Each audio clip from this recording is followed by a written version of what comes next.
Hey everybody, it's your girl Chrissy Pips, and today is 101 Wednesday, and we are in the car because I guess that's what mommies do, right? I want to make sure that I get the content out to everybody at 8 p.m. Eastern on Mondays and Wednesdays. So if we need to film in the car, we're filming in the car, okay? But in today's video, we're going to go over the major market participants.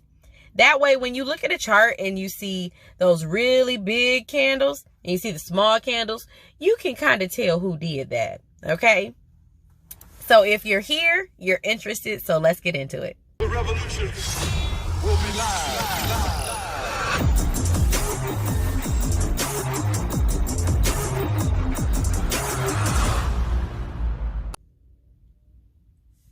So our first major market participant is going to be our super banks, or like commercial investment banks. Those are the largest banks in the world, okay? So they make up the greatest volume of currency that's traded in the Forex market. They determine the exchange rates based on supply and demand. Like, they're the ones that determine the bid and ask prices when you're entering a trade, okay? Now, let's see. A few examples of some of these, like these super banks, will be like Citibank,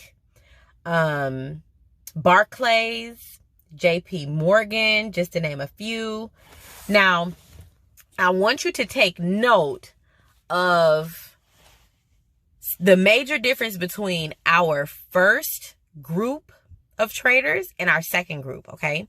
The major part of our super banks or commercial investment banks, the part that separates them from our second little group, is that they exist for making a profit for their owners, and they do not have the ability to print money or issue money. So our second major market participant is going to be our government or central banks. These are a little bit different. These are things like the Federal Reserve or the European Central Bank or the Bank of England, just to name a few, right? But they're regularly involved in the Forex market. Central banks are not like the banks that you and I use, though. They're the banks that look after the monetary system of a country. Okay. So they don't exist for making a profit for anybody. Right. And let's see. They do have the ability to print and issue money. So that's the other like largest part. So let's see. So our third participant is going to be hedge funds. Hedge funds. Have y'all heard that before, that term before? So hedge funds play, it's a group of like limited partnership investors, like a group of investors that get together and they try to use like high risk methods, such as investing with borrowed money, in hopes of making large capital gains. Okay. Now let's do our fourth. Who's going to be our fourth? Our fourth would be large commercial companies. Okay. Large commercial companies also take part in foreign exchange. So let me give you an example. So let's say company A is in the United States and they wish to do business with company B that's in Japan. So in order for company A to do business with company B, that means that company A has to convert their US dollars into the Japanese yen. Okay. Now that conversion is participating in foreign exchange.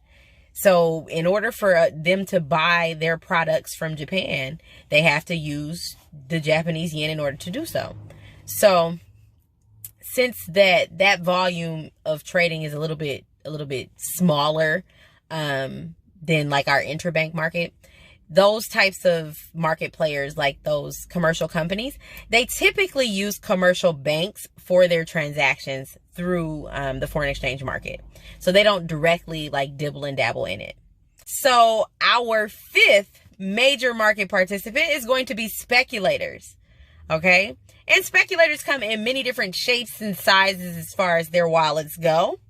And what they do is they trade foreign exchange, but let's see.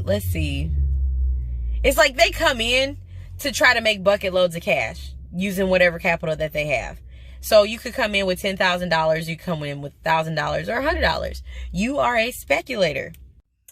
Okay, so the final major market participant would be you and I. So sometimes you don't even realize it, right? You travel, we're going to go back to Canada, right?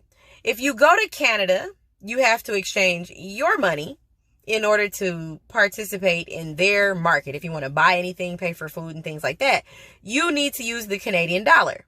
So when you travel, you go on vacation and things like that. If you're traveling and you have to convert your money, you are inadvertently being a participant in the foreign exchange market.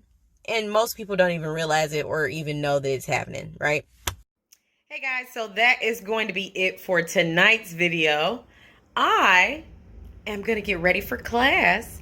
For those of you that have access to go live, who want to see my mentor tonight at 9, go ahead and hop on Go Live with us. I'll see you guys later.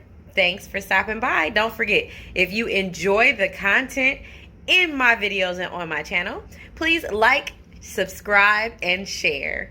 Thanks. Bye.